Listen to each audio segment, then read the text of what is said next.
ตกรินรินหอมกลิ่นดินถูกไอฝนจากบ้านนามาดนสิเป็นจังใดหนอป่านนี้ฝนย่อยลงมาท้องไร่ท้องนาหญ้าเขียวขจีหน่อไม้ไฟผักติ้วกูดจีหอดมือนี้ไผสิสนใจหน่อแนวอีสานมาหางานในเมืองหลวง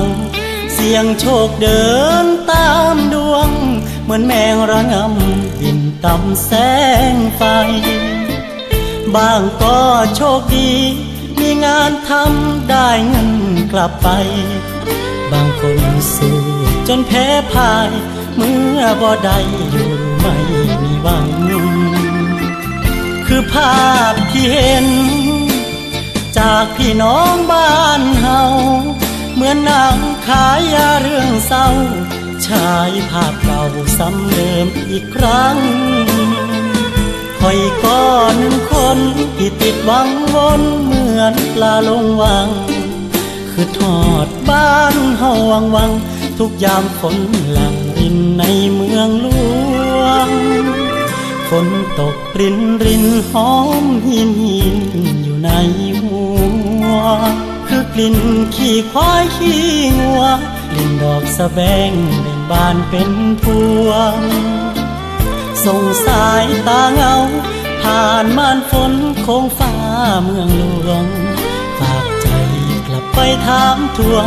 คิดฮอดไข่บ่อีพ่ออีแม่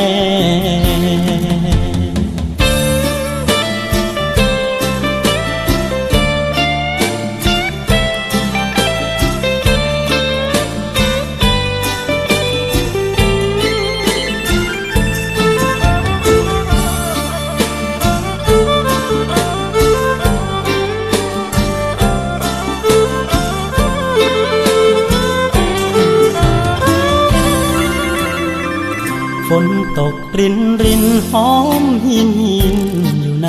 หัวคือกลิ่นขี้ควายขี้งัวกลิ่นดอกสะแบงเบ่งบานเป็นพวงส่งสายตาเงาผ่านม่านฝนโค้งฟ้าเมืองหลวงฝากใจกลับไปถามทวงคิดฮอดไข่บ่อีพ่ออีแม่